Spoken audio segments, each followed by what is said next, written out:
This podcast ends with you. Episode 13, part 2. Yeah, I didn't expect to work overtime to do 2 intros for this, so you know what? I'm gonna do a work to rule, as known as industrial action, and I'm gonna do the bare minimum effort I have to do for this. Let me check my notes here. I'm gonna do this all in one take. All right, no 2 takes here because I gotta go fly off to Egypt in a couple of hours. Did I say this podcast ends with you? God, this intro's a train wreck. This is part 2 of the spoiler review of Neo: The World Ends With You. You see that one? We're gonna talk about the graphics and the writing and the music and our final thoughts. And it's gonna be a lot more positive than the last part. Trust. Hey, give us money, because these people did. And these people are Salty Dwayne, Kyle Turpey, Krista Venturesca, Dark Dude, Samasu Shipper, Shinkojin, Zeta Slow, RSP, Willow, and Exilra. See, they gave us money. You can't be as cool as them. Just go. Just watch the rest of the episode. Just go. Just there. Watch the rest of part 2 of the Neo TPEWY spoiler review. I really hope this is not somebody's first episode listening in. And welcome back to the second part of... We've never done 2 parts of 1 episode. Funny that it takes Neo: The World Ends With You spoiler review to do it. Insane. I genuinely... Not only were we not gonna do both these parts in 1 episode, we were also gonna add the secret report stuff before, and that just... Whew, good job we are not doing that. So... I'm not gonna waste too much time. You know who I am. You know who these people are. You know Neku. Hello. We are these people. Yeah. So for those of you who are skipping podcast episodes, we on the last part of episode 12 we talked about our character analyses of all the characters in the game, and also we talked about the finale of the game and how we thought what we thought of the finale. Hilariously, I think the story is like the one thing that we all have like differing opinions on, and that is the one part that we don't absolutely adore of the game. For me, from here on out, it's pretty much straight wins. But we will talk about that. Also, before we get to writing, which was the next thing we're going to talk about, you may be wondering, hey, Ahmed, you didn't talk about specific story beats. What the hell is going on here? I want to hear your opinion on what happened whenever Motoy sent his 7th meme. Worry not, young comrades, for we will actually be talking about that. Similarly to how we reviewed the anime, the World Ends With You anime when it came out on the podcast, we are going to be dedicating the last part of every podcast from not quite the next podcast onwards. The next podcast is going to be a little bit special, but we will start at one point doing it so that at every regular podcast episode, we will dedicate the last part of the episode to talking about we're basically taking the game from the beginning to the end, a couple of days at a time, where we'll be talking about what happens in those days, our thoughts on those days, thoughts on the characters, expanded thoughts, that kind of a thing. So you get a little bit more of our opinions, a bit more complete view on how we feel about the game and the story that way, which is my way of keeping you guys listening. Ha ha ha ha ha ha ha. We just want your attention so bad. We're so greedy. It's look, man. I mean, when you have a jacket like this, who would want to look at it? Look how good this jacket is. Hell yeah. I mean, your guys' clothes are fine too. I'm gonna slap you later. This is whatever. However, let's talk about the writing. First. The first thing I want to ask about writing is that I think there's a slightly different meaning to writing for some of us. But because when you said writing, you said something like what is writing to you when I say writing? Because to me, what I wanted to talk about a lot is like how the dialogue is written and how characters interact. That's character interaction to me, and I don't like it is technically part of the writing, I guess. But for me, when I think of writing, I think of how the story itself is written. So all like the plot points and just the characterization. And I have feelings. Uh-oh. Yeah, we know All right, from the last episode we have Yes. feelings. Yes. Yeah. All right. I don't want to dwell on the story too much longer, so I suggest that you do that first, so we can get it out of the way. Yeah. For like I mentioned all like of my I did not like how they portrayed most of the returning characters in this game because I just felt like the characterization was off. I thought that Beat and Rhyme were perfect. I thought they were fine. But just another part of the writing is also character development, and it was just so weak in this game.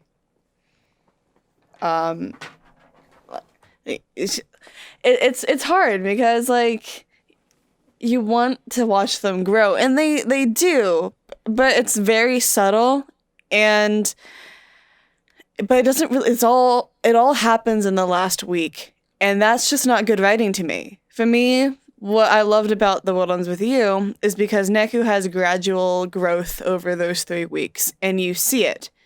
And, it doesn't have to be, his growth is more in your face than, most character development, but that's kind of what I like. 'Cause, you can see it. You can really see it. And we don't, when you're playing like a game like this, you're playing from the perspective of the main character. You only get the main character's point of view. You don't know what's really going on in everyone else's thoughts.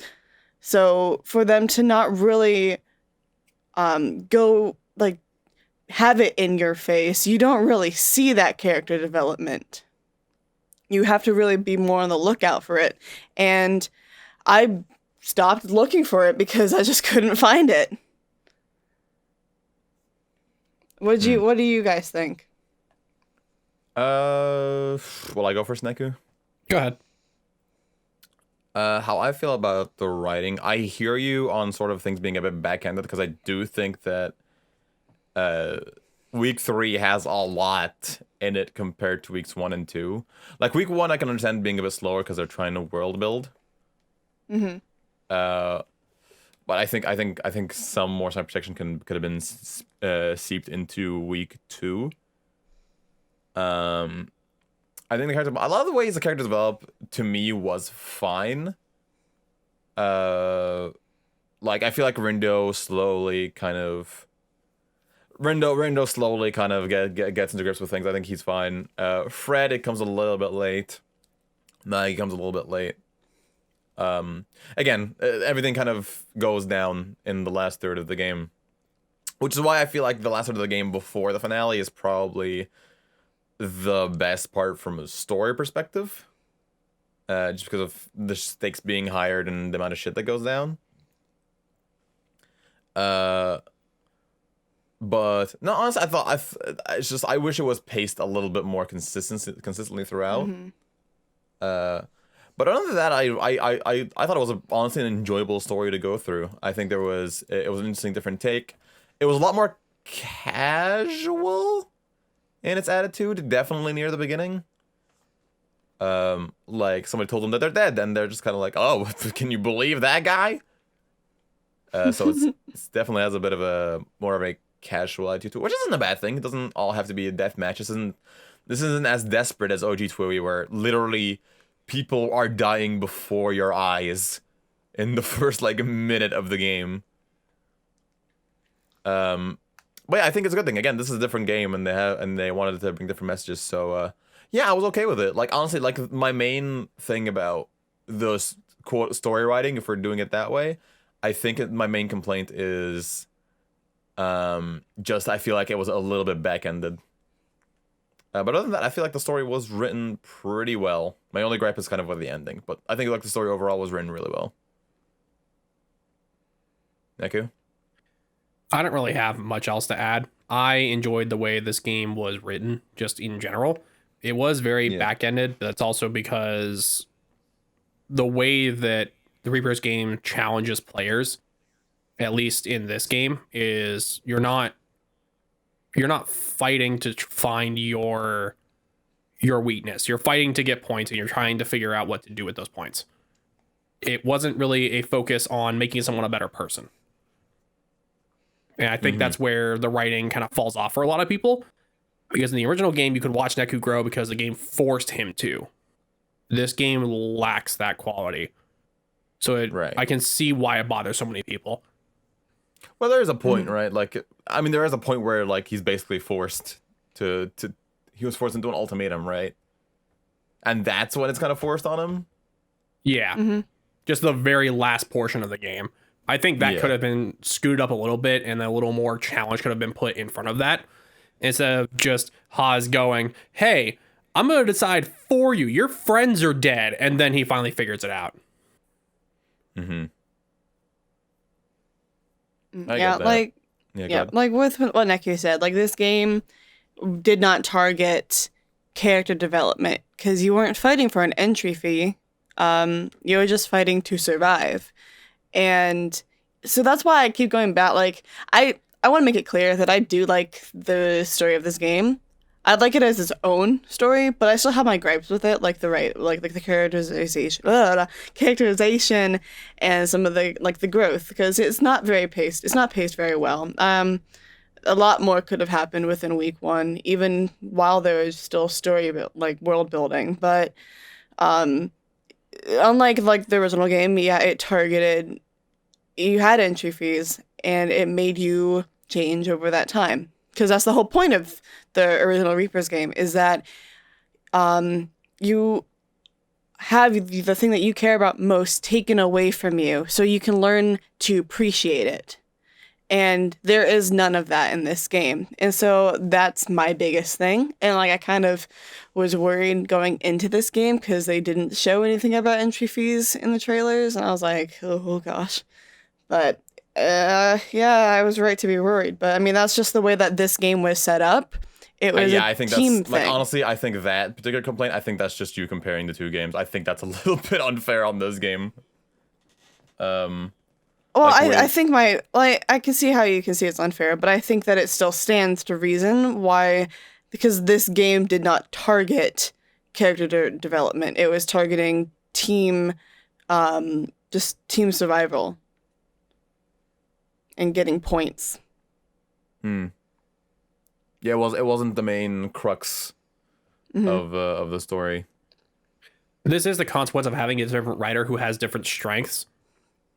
Yeah.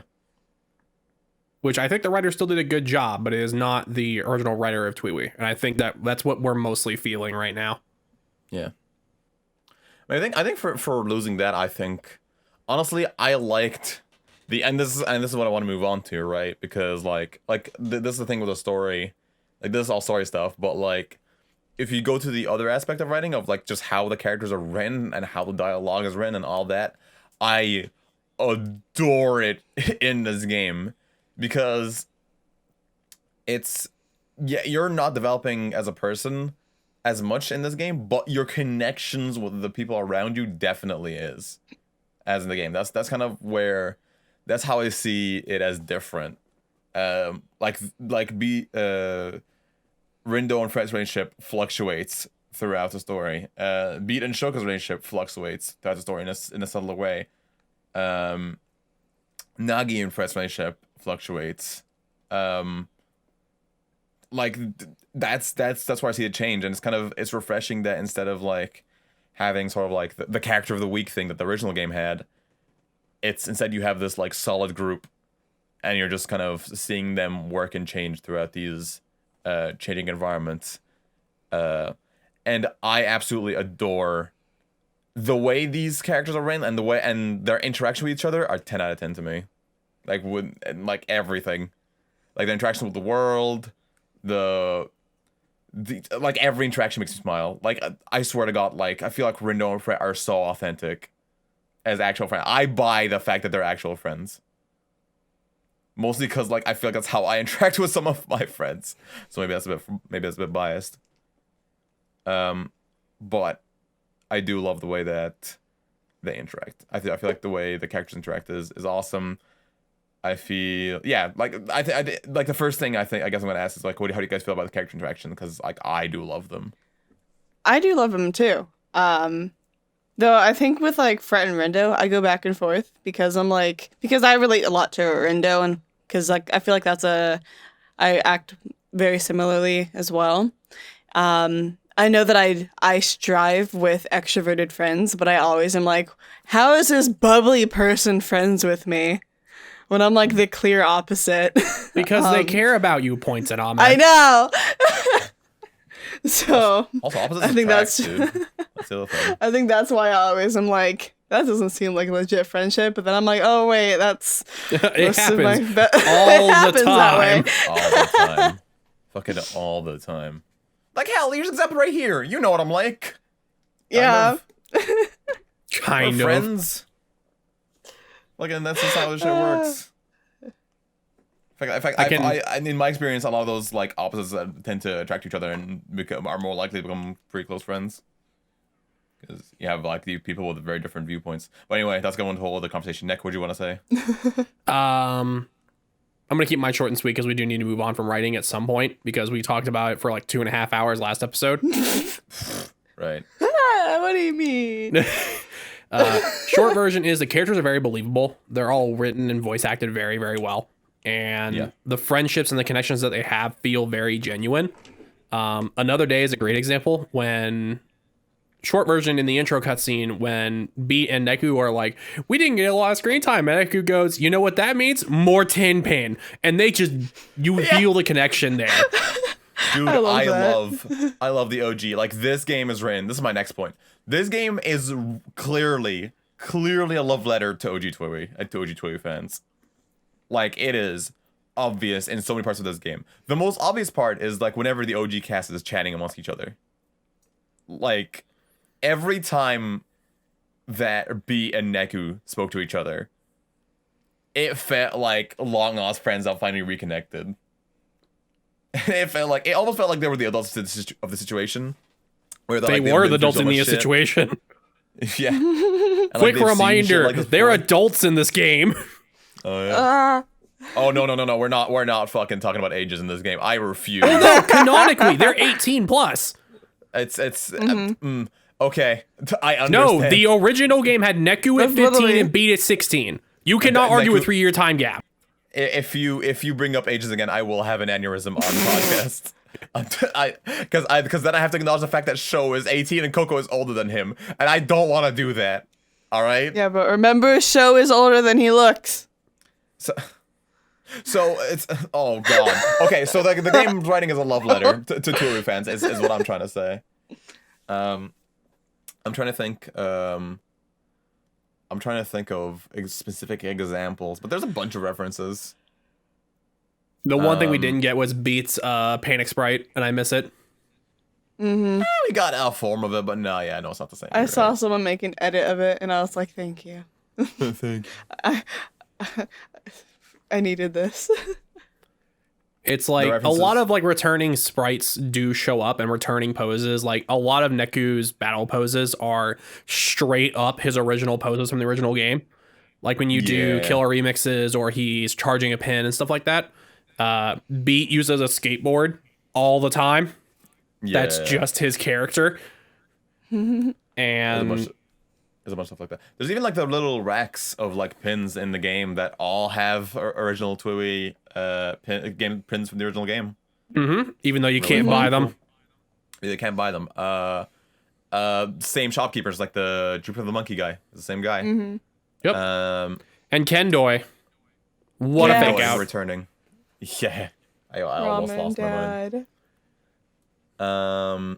Also AGOG returning. That's a whole thing. That man has hair. Them talking about Reaper Creeper. That was funny. That would have been hysterical to actually have done in this game. Mm-hmm. That would have been great. I didn't expect that reference, and I was extremely happy. Mm-hmm. Yeah. Another thing is... Okay. Mark down 18 minutes, 10 seconds. I need to check why my mom's calling me. 1 sec. Okay.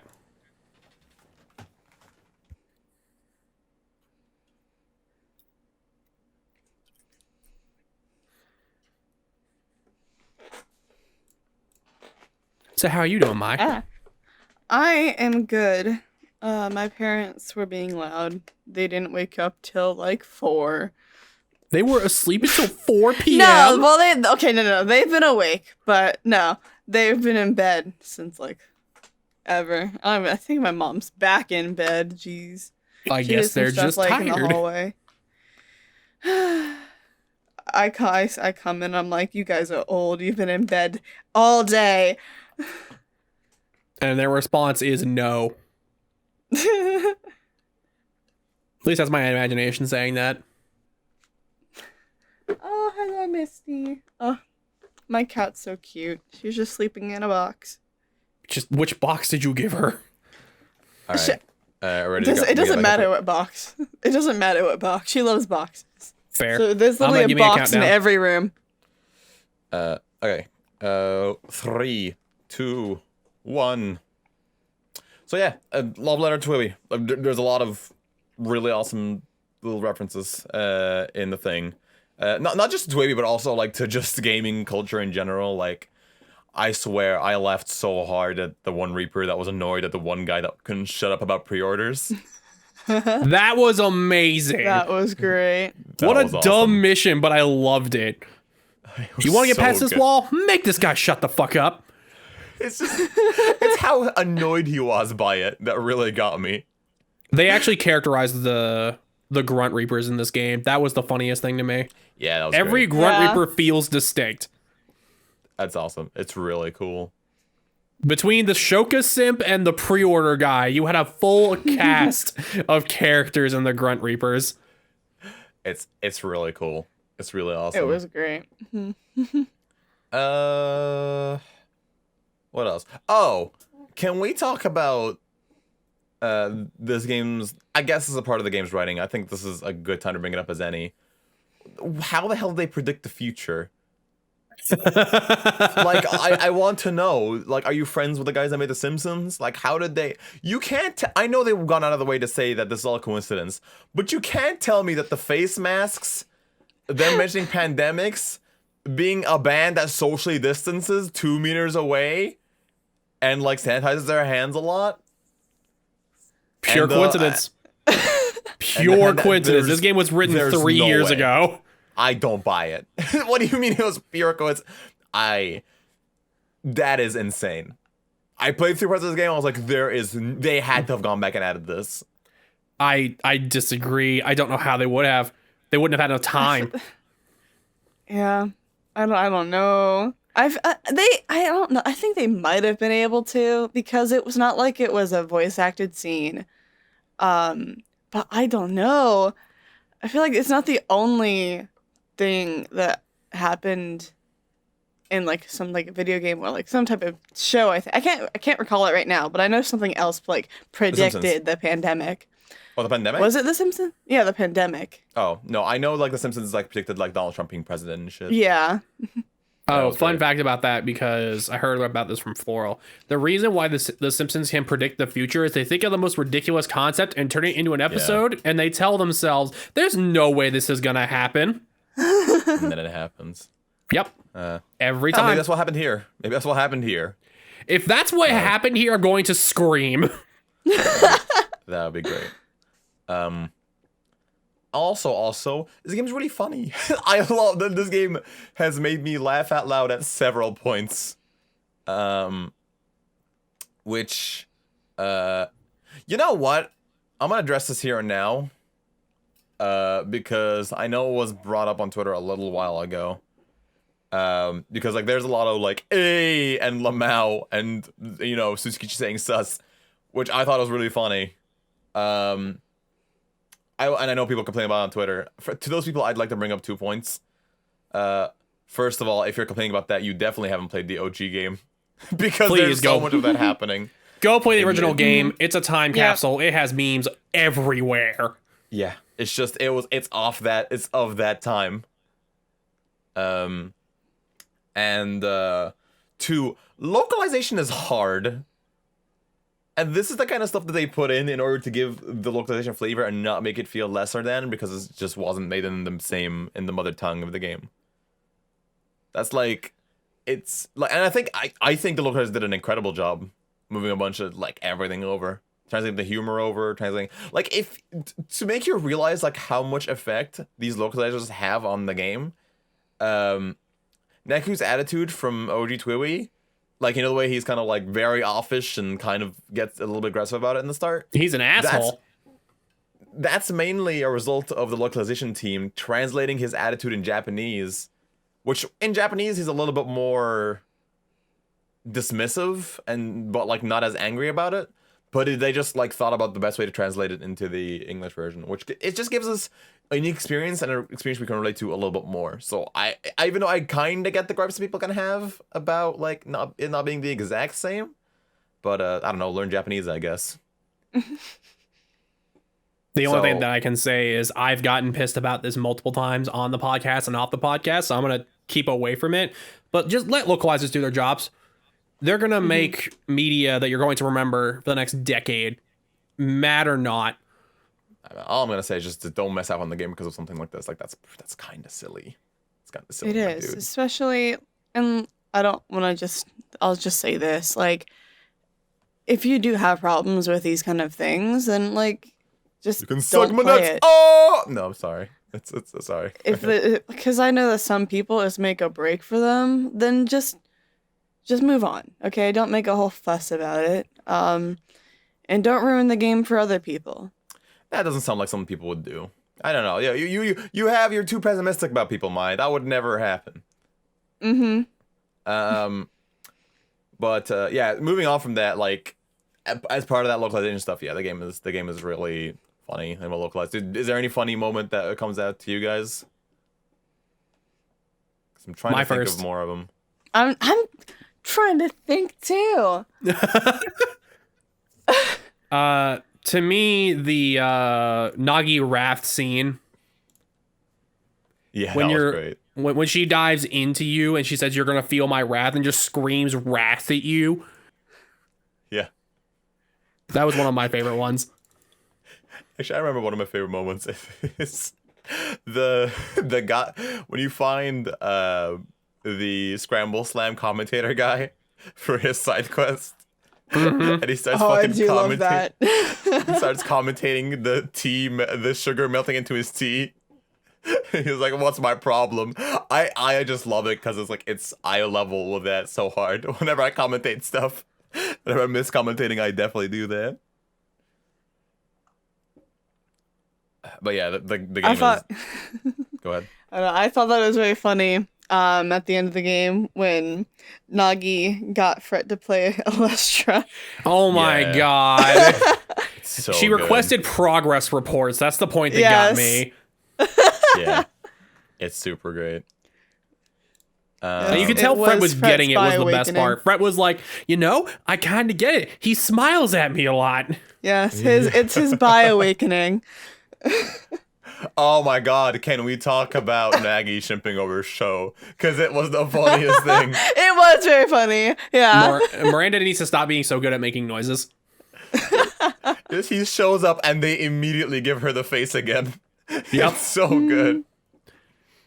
Then how she was just heartbroken when he was like, "Nope, I'm about to fight you guys." She's just like, oh. I can't even make the sound. I don't know how to make it. Yeah, you don't need to. Just call Miranda. It's God, man. It's so good. It's so good. That's all I'll say. It's so good. There's a lot of funny moments in this game that got me hella laughing. So good job on that. I like the game that can make me laugh. So yeah, I think that's all that needs to be said about the writing. Unless there are any final comments. I'm good. You're good? Okay. All right, we can stop talking about writing and story now. Holy crap. We did it. I tried to stop us 10 minutes ago. We can now talk about other aspects of the game, such as graphics. Why is this game so goddamn pretty? It's very pretty. It is very, very pretty. They went... First of all, right, absolutely beautiful depiction of Shibuya. I haven't been, but I have seen some of the comparison pictures between IRL and in the game. It's super fucking cool and well stylized. And like I used to complain, I still do complain a bit about the like some of the ways that like buildings twist around you as you walk through them. Tipsy Toes Hall, you give me a headache. Yeah, no, I think genuinely Tipsy Toes Hall is like, that one's a bit much. I think that's one's a bit extreme. But where it's used more subtly around the game, I think it's really a really cool effect. Like 10-4, the way it's used in 10-4 is really cool. Mm-hmm. So yeah, I think the game is super pretty. I think the models are pretty good. And not the most detailed, but they're stylized, which is all good. I think the only problem I have with the models is just a very specific thing of Shiba's boss fight. That you kind of zoom into his face, and he doesn't even open his mouth to speak. I was like, ugh. He's just a cardboard cutout at that point. It's real interesting. Yeah. But you know what? You guys say what you think before I say my next thing. What do you guys think of the graphics in general? I think you covered most of my opinions. What do you got? Me too. You pretty much covered everything in one shot. All right, then here's something you guys can talk about. The pin Actually, designs. hold on. Just like talking about, I thought that the camera angles were gonna be weirder. I got used to them though. The only complaint I have about the game is the Silent Hill camera angles, because when I walk into a certain area and I'm holding the control stick, you continue to go that direction instead of changing directions, and that confuses my brain. I just go, where the hell am I going? See, those were still weird. As somebody who played a lot of DMC3 as a kid, that doesn't bother me too much. I just kind of got used to it. But yeah, no, I see what you mean. It took me a little bit to get used to, but once I got used to it, I could kind of put it out of my head. But when I played it in the demo, it was really fresh in my brain. I was like, this is weird. Yeah.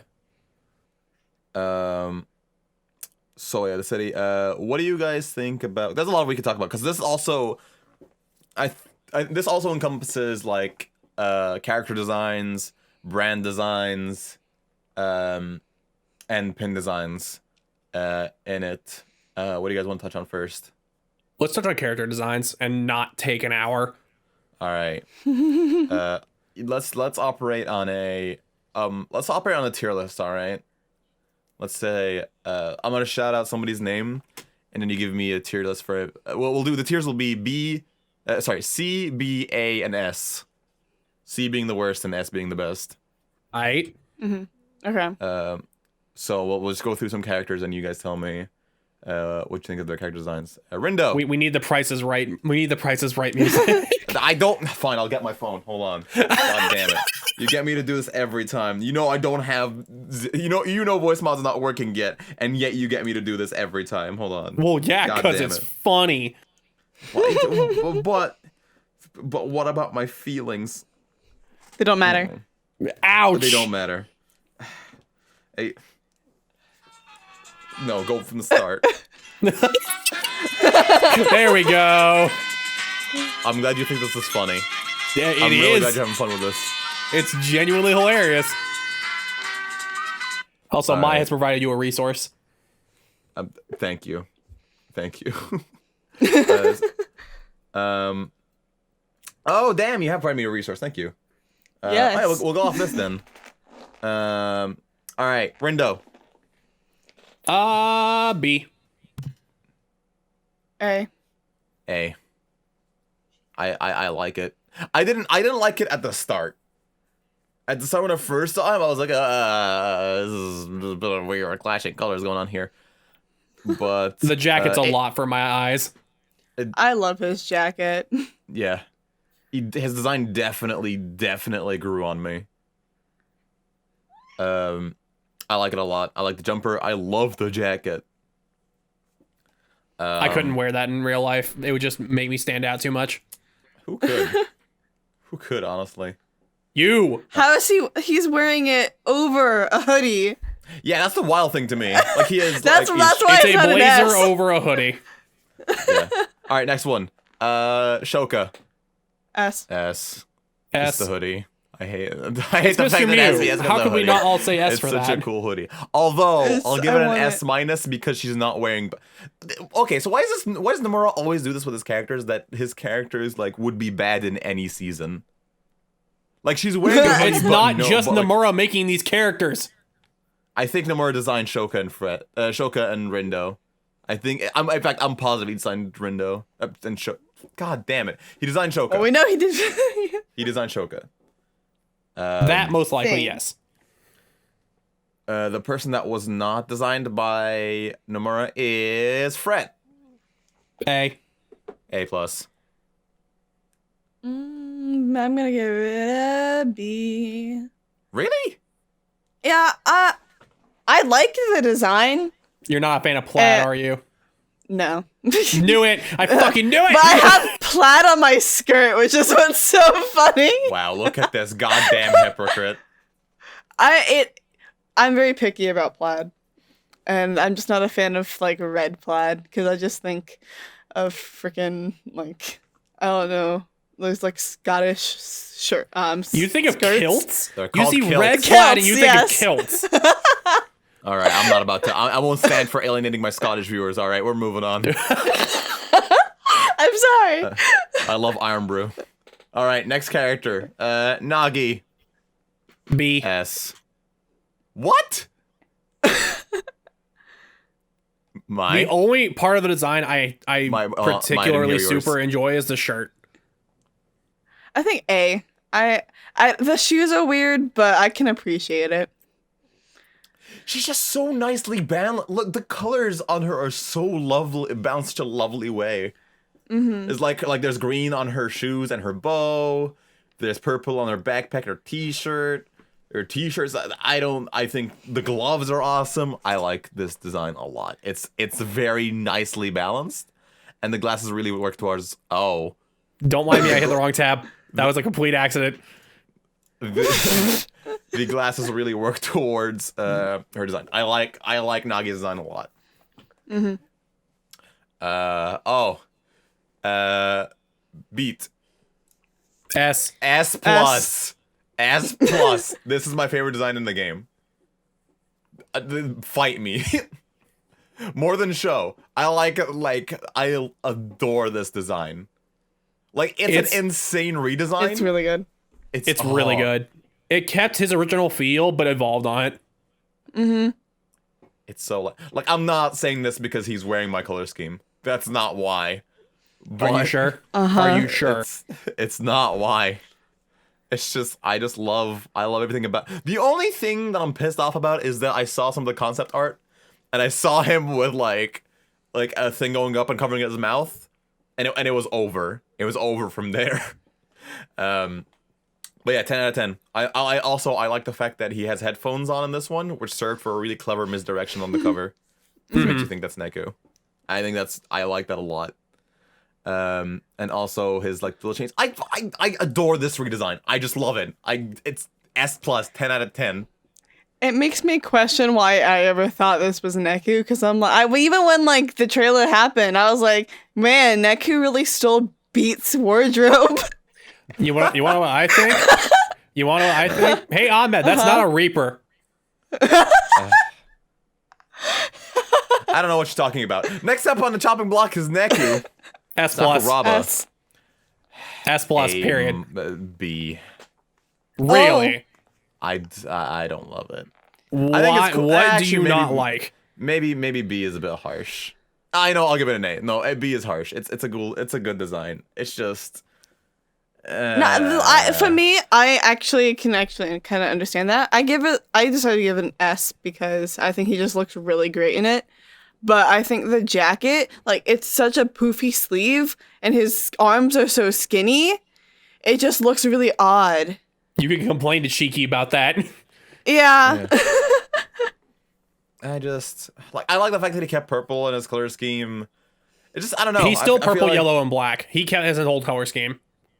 I know, it's just I don't know. His older design was just kind of too iconic for me, I guess. But it's just I also don't like the fact he has shorter hair. I would have loved to see longer hair Neku. Which I know it's it's like a thing. I'm not complaining about it. Like a lot of characters, when they get older, they cut their hair shorter. That just makes sense. But I don't know. This is subjective. It's to me. It's an A-. Deal with it. However, let's talk about show 3, 2, 1, A+. B. Wow. Wow. I can't believe you ruined me so deep. Although I did say A+. That's actually not as high as I thought I would say. You can't Josh on my dude and then get mad at me when I Josh on yours. No, it's fine. I like his design. It's understated on purpose. It's good. He's supposed to be sneaky in this game. I think it's too sneaky. Exactly. It's too subtle. Have you seen those boots? There's nothing subtle about those boots. Boots with Those are heels. They're boots. Shut up, they're boots. Like I said, I have a pair just like those. I'm glad you own a lovely pair of boots. You're never getting away from this. They're boots. They're heels. They're boots. They're The heels. heeled boots. They're boots. I'm dying on That this. is a good 2-inch heel. Boots can have heels. I'm aware. If it goes over Because an I have inch, it all of becomes mine a have heel. heels. God damn. Okay, I think we need to move on. Or else we're Are you never sure? Look at Sheba. He has like a 1-inch, okay? But they're platform a little bit. But they're flat still. He has a whole arc. God damn. Alright, it's fine. The only thing I'd say about design, I like it, it's understated. It makes him look like a hobo, which is kind of the point.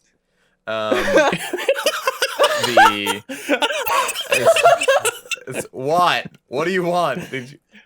It makes show look like a hobo. Abed 2021. But look at the sweatpants, man. I agree with you. I'm not disagreeing with you, just the way that you said it. The only other thing I would say about this design is, my god, this is probably the second worst design for any weather. Imagine wearing black and a hat with a hood, sweatpants, and a jacket over it, and boots. I mean, that's a winter outfit. I guess that's true. All right. I'm just gonna do it. Con on. 3, 2, 1, S+. S. Everybody say goodbye to Neku. He's leaving the podcast now. He's never coming back. I have one complaint about the outfit, and it's literally Is it the only shoes? one. No. Because I would The agree with you if pants- it's the shoes. No, it's the pants. I love the design. They are way too baggy. Nah, shut up. No, I don't like. bad I taste. don't like the flared look, but I think she rocks it. I think it makes the shoes look a little odd, but I think it all comes together. The only reason why I'm not gonna give it an S+, actually, did I say S+? I'm gonna give it an S. The only reason I'm not gonna give it an S+ is because I don't like the shoes. I think the shoes are a bit weird. But Shoes are odd, but I love if she were to everything have else. if she had baggy pants like that and she was wearing boots, solid S for me. But the fact that the pants and the shoes don't work together, in my opinion, that's what caught me off guard. I guess. I don't know. S. Waifu. There you go. I said it. But No, I hate you're a you all. simp. No, I didn't. I'm not simp level. I'm respectful appreciation level. When I You start literally making my called yourself profile part of picture Kanon's Kanon, army last episode. That's no one listens to me when I open my mouth. You didn't have to remind them. Are you sure about that? Next character is Fuya. 3, 2, 1, B+. B? B. Yeah. I mean, it's fitting for him. Yeah, exactly. It does what it needs to do, I feel. And there's no further comments. Nope. Yep. It's Fuya. We don't really know That's Fuya. Fuya. Yeah. It serves a purpose, of just being a nerdy kid. It's fine. Motoi. 3, 2, 1, A. B? B. Oh. It's way too simplistic, which is on purpose because he's a faker. I don't know. I kind of like the blazer look. It's very European. It's very, don't- very European. The other thing is the color does not vibe with me. You don't like blue? That kind of royally rich blue? That's my favorite Would color. you walk around in Choose a suit with that kind of blue color in the middle of public with a white shirt on? I have in the past. Well, maybe not that blue, but I have worn like a light blue suit in public, yes. Like, I don't mind a light blue suit, but that specific shade of blue, it making it your main color sticks out way too hard for me. I can see that. I think like a darker blue is a good suit color. Yes. But I still give it it's a B. Gotcha. All right. Speed round. Rhyme. 3, 2, 1. S. A minus. S. Oh. I just think she's adorable. I think that it's weird that she's wearing spandex. And it's not shorts, but like it's still like the freaking pin on her hat of her pendant just makes me so happy. Yeah. She also is wearing her pendant in the design. You can see the necklace straps. Oh yeah. Literally the only reason why it's A minus for me is I don't like the shoes and I don't like the spandex. So you don't like Kingdom Hearts, got it. The only Sora design I love is the Kingdom Hearts 2 one. No, it's literally just the parachute shoes. Oh yeah, I know they annoy me. No, I think it's an awesome redesign though. I think as an evolution of her original design, I think it's really, really great. Mm-hmm. Speaking of evolution from your first character design, I mean, technically cheating because we didn't see her face before, but Shiki. S. 3. I'm just gonna skip the countdown. S. B. Really? Oh, come on. I do not like it. Are you comparing her to Ariel or just on the design itself? No, I just hate that dress shirt thing she has going on. It's just, I don't like it. And do you like dress shirts? No. That would explain It's a t-shirt dress, and I just hate it. Yeah. I'm sorry, Shiki. Let's not grill I her think for it's this. very Shiki, but like I also just don't like the shoes either. But damn. Well, let's not grill her for this. We don't have the time for that. We don't have the time. All right. you can grill me Coco later. Bandicoot. 3, 2, 1. S plus. S. Yeah, it's literally one of the best designs in the game, and I hate to say it that way. I know. It's so her, and it's so white woman Instagram that I can't give it anything less than an S plus. White woman Instagram, no. Yes. You can't say none white of woman my Instagram freaking without having friends bone dress burn like on top of my that. head. Well, first of all, that yes, but one number's great. Second of all, you can't look at Very her lowly. and not say she has posted her like Starbucks order on Instagram less than an hour ago. I completely agree with his sentiment, actually. Like, goddamn. Yeah, she'd probably do that, but I don't think. I just think she dresses like lowly. Yeah, that too. She's obviously like She's definitely a Lolita princess here, and it's Coco. it sure is. Okay. Uzuki. 3, 2, 1. S plus. A minus. It's S minus. A minus. What? I don't know. I've never You're crazy. like her You corset. are crazy. Her corset is just weird in this. Okay. Corset? You're gonna. Come on. Nah. I also You can't be don't like serious. I also just hate capri looks, okay? Like the cut, I hate that. That's I fair. hate that cut. I absolutely hate it. And like adding heels with it and like they're just regular heels, I hate it.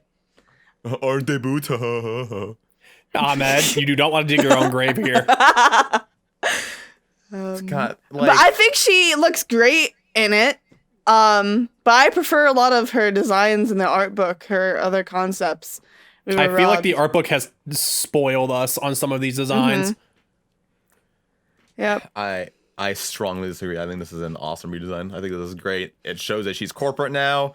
It shows that she's like dressing like smart, and also it's a killer look for her. I love the new cut. I know I'm gonna new look. find 10 out of the 10. art book when she has like a better suit looking. Okay. Better suit. We're moving on. We're moving on. Karia. 3, 2, 1. S. Yeah, okay. Hey, we actually all agreed for the first time in a little while. Yeah, no, it's really good. It's really good. I like it a lot. I don't It's a even know 10 what to out of 10 say about it. It's design. just really good. It's literally just Karia. It screams Karia. Mm-hmm. Yeah. It really is. Oh, my FC, which you posted. Okay, I do like that one in the end quite a bit, but I still like the design we got in the game. Shiba. 3, 2, 1. A. B. A. I think it's I think good. we It's all- just very yeah. simple. I'll never stop laughing at the whole only wearing a blazer motif. Yep. Fuck. 'Cause That's why it's a B for shirts. me. It's so understated, and he's just wearing a monarch necklace, and we never got his noise form, so it taints it for me. I mean, the noise form doesn't like change. You the fight design him at as all. a boss in this outfit, and it just sticks out like a sore thumb to me, and it makes the outfit a B for me. Okay. I can get that. Yeah, I like it. It's cool. It serves its purpose. He's very menacing and very confident.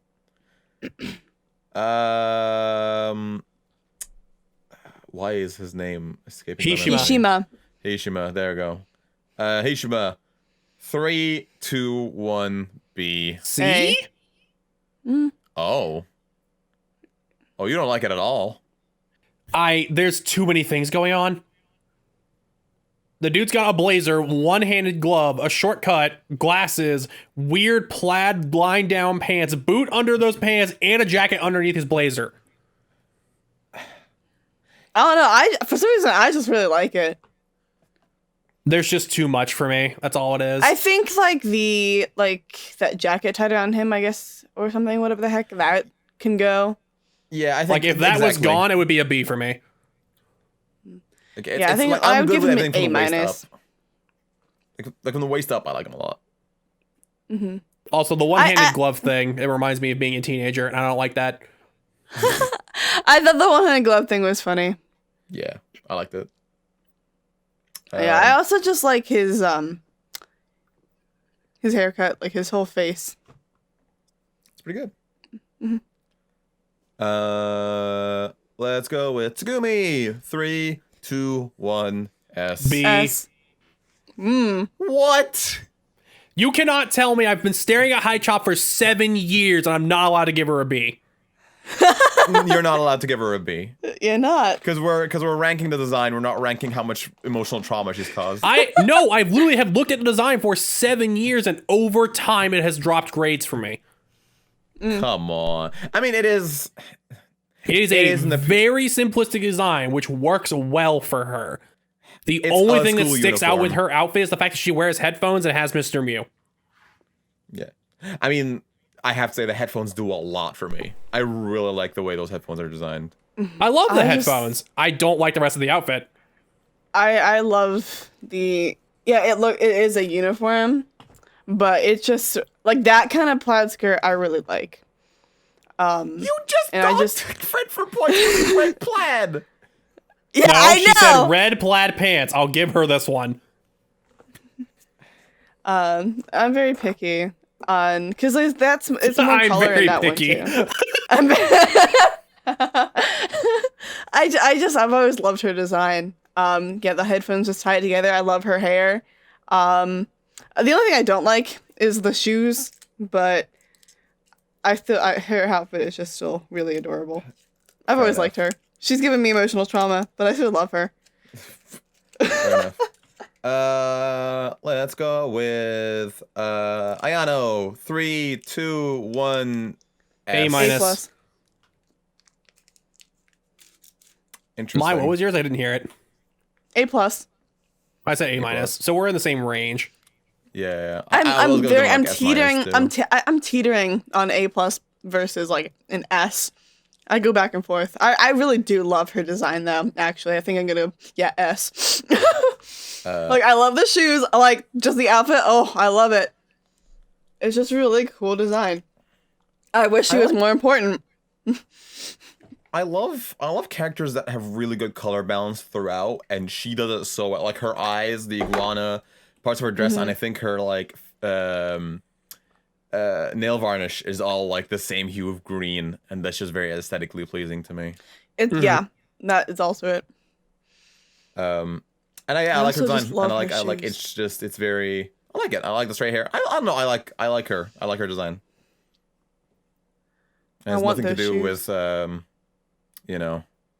nothing to do with her Ahmed. Anyway, so next we have Kaye. The overall balance of the design is very, very nice. I wish that the iguana had a purpose in the design outside of just being there. I think it's the only reason why it's not an S for me, because the iguana is just kind of there. Yeah. Do you know what the iguana's name is? Iggy. Yep. I thought it was called Shoka. Wait, what the fuck? Hold on. Was the iguana? No, I think I swear I read something about her in her social network entry about that. Her thing is, she named the iguana after Shoka. Maybe, I don't know. Whatever. We'll figure it out later. But no, the iguana is just kind of there for me, and I'm like, you throw off my perception of this outfit for some reason. Gotcha. No, I just kind of get rid of the iguana because it's so meaningless. Kaye. 3, 2, 1. A plus. B. You guys don't. Okay, I'm shocked. Neku doesn't like it. I hate that hat. This is going to be one of the weirdest comments I'm ever going to make on this podcast. The outfit is too baggy. But see, I kind of like that because he strikes me as the kind of guy who would prefer baggy, comfortable clothes over looking super fashionable. Yeah, he's a mystic. He doesn't want to look good, and I completely understand that part of the design. But also, super baggy clothes gets in the way, okay? Mm-hmm. I don't know. I like it. I feel like it's the exact kind of outfit that kind of person would wear. I agree with that. Doesn't mean I like the outfit. Fair enough. Mai? I hate his hat. You hate the wizard? Yeah. I mean, it fits him. I don't like how he has a long shirt, really like long, but like baggy and just like stick pants because they're so straight. And then he has a trench coat, and it just doesn't look good to me. Fair enough. But I give him a B because of his bunny phone. Oh, so that's what we're going to see if he wasn't a bunny phone guy. Susukichi. 3, 2, 1. A. B plus. B plus. Wow, you really hate this outfit. I actually am okay with it. It's mainly the pants. I'm with you there. And also, this man has chicken legs. I feel like the shirt is. Oh my god, that guy has not gone through leg day. Actually, holy shit! Look at those legs. No, you just know. I just noticed. That man got chicken thigh. I skipped leg day so hard. Holy shit. He has thighs, but he don't got calves.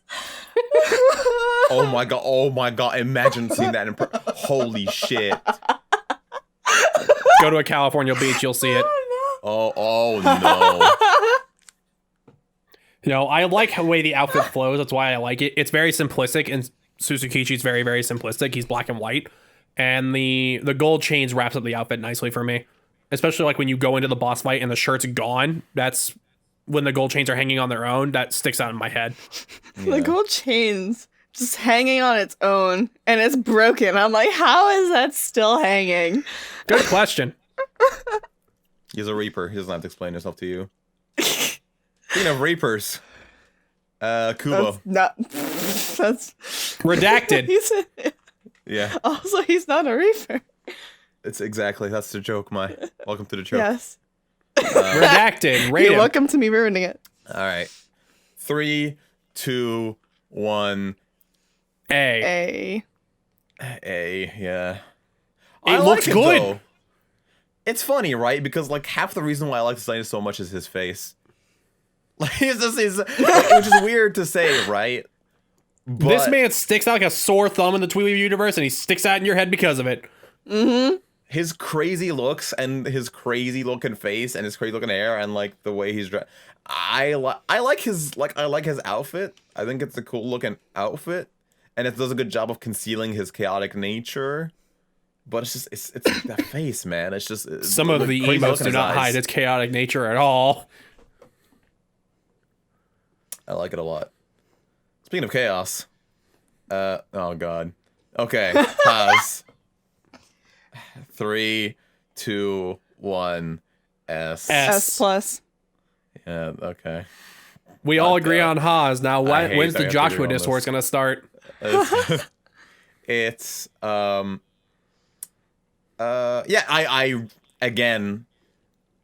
it's close to what I'm wearing. I love that solid jacket. I like his design a lot. I feel like I like the color of the hair. I like it. I think it's a very it's a good design. I like it a lot. I have nothing more to say about that.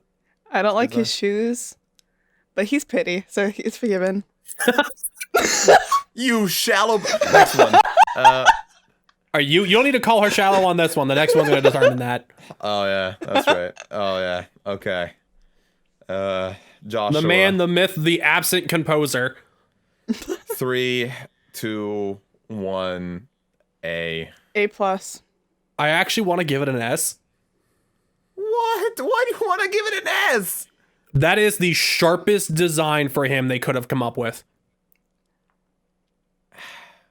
I really do. Like, his clothes are fantastic. I think it's great. I just don't like his hair. Sucks. I hate his hair. That's actually the one part of this is a redesign I like. I like his new hair. No, for me, the outfit flows very well. The hair does tie to the outfit as much as I don't like the hair. And it's very understated because Josh doesn't want to participate. And I like that. And it ties into his character. And it makes me want to give him an S. He has 5 stars for how gay he is. I love him. 5-star gay general. All right. And I guess that's it for the main cast. However, I would be remiss to not talk about the shopkeepers a bit. We're not going to go through all You really want to go over the next 30 shopkeepers? No, but I think we should pick one each to talk about. Are you sure you want to do that? I can't even name them. Because if I don't get to talk about Buff KFC Daddy, I might explode. Ahmed? Then just talk about Buff KFC Daddy, okay? Don't do what you're thinking about, because the next episode is going to talk about it. I've been saved. Thank you, Neku, for pointing that out. Actually, that's a good point. Nope, I didn't point it out. Floral did. Okay, good point. Give her credit.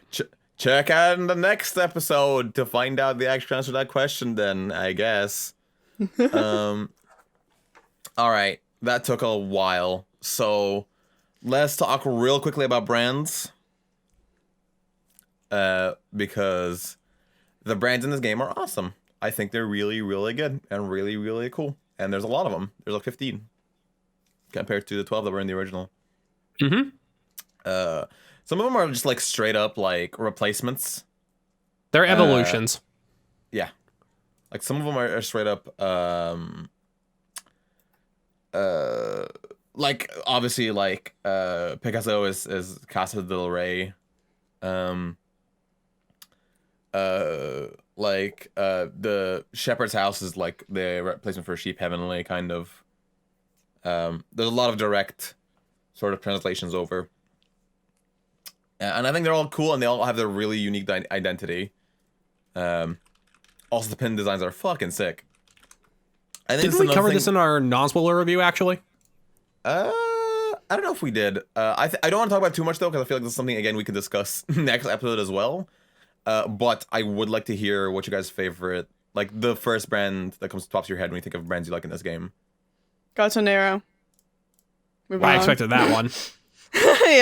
Yeah. Is it just because of the hoodie though, or because of the other clothes in general? I know. I love just the clothes in general. Like, I made a very biased point for every time that I was at 10-4, which was not as much as like I thought it would be, but every time that I went to 10-4, I would be like, okay, I'm buying as much as I can here because I just love and want to support Shiki. But also I was like, wow, I actually really like a lot of these clothes. And I like took the time to like read the descriptions.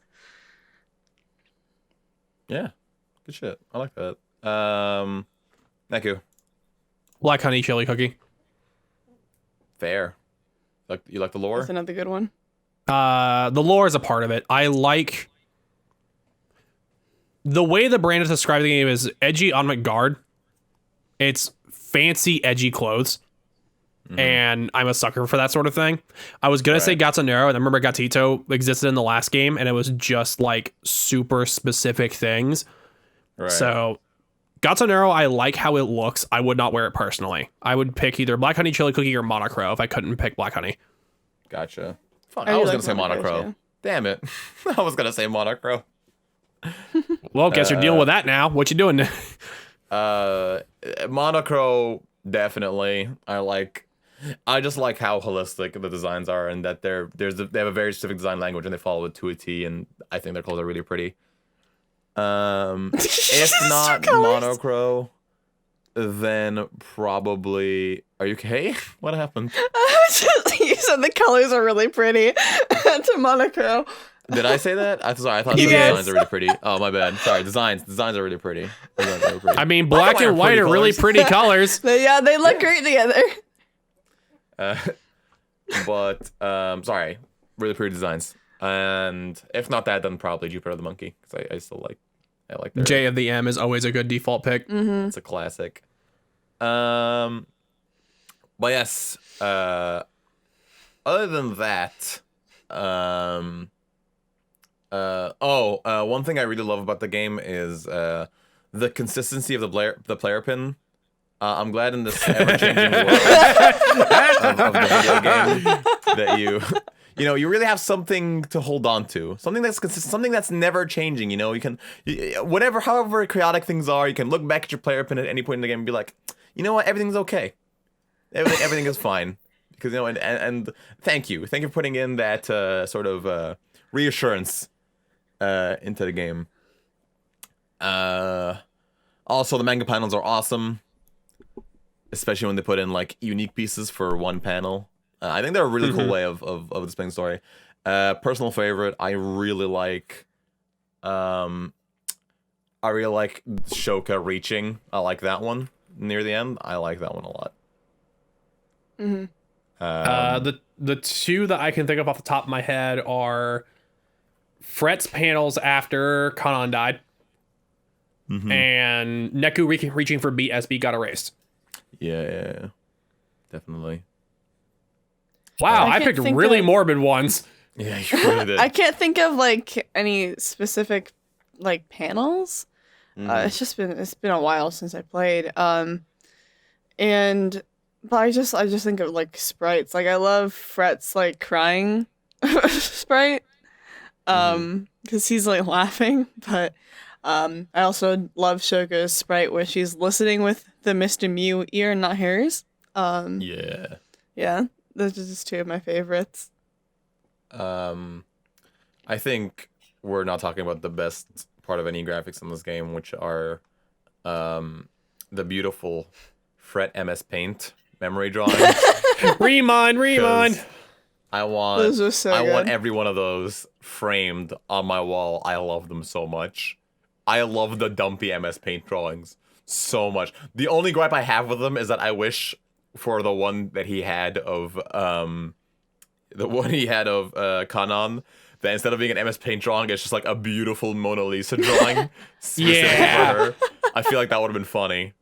But yeah, no, I love that.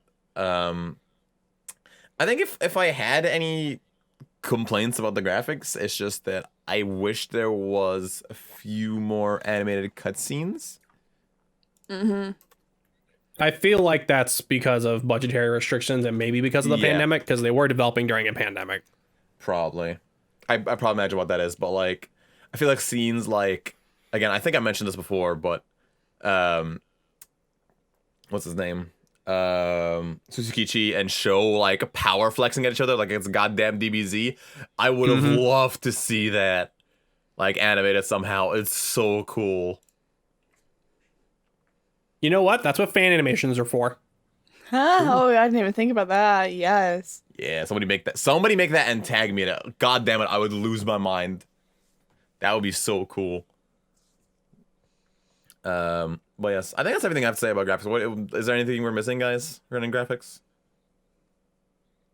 I don't think so. Not off the top of my head, at least. I can't think. You can't think. Okay. I can't think. Well, that's good because we're an hour into the episode. Sorry, go ahead. No, I was just saying I think we got it all. Gotcha. Okay. It is time for talk about combat. Sorry. We're entering Ahmed's territory. But before we do, if we talk about graphics, 10 like I'd say it's a 9.5 out of 10 for me. I think that's it's a 9.75. It's the closest thing to 10 that is not quite 10 to me. What's missing? I just wanted a little bit more of the anime cutscenes, and I just wish that no, honestly, I will give it a 10, honestly. I think the game's design carries it. Yeah, no, 10. No, fuck it.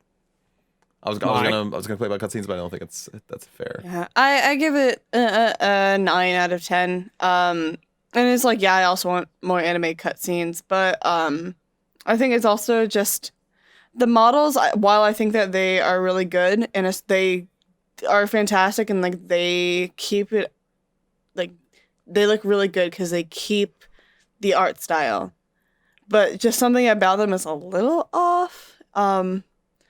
But I cannot place what. I think it's probably that they're very smooth and just the shading is kind of cell shading. Maybe that's it.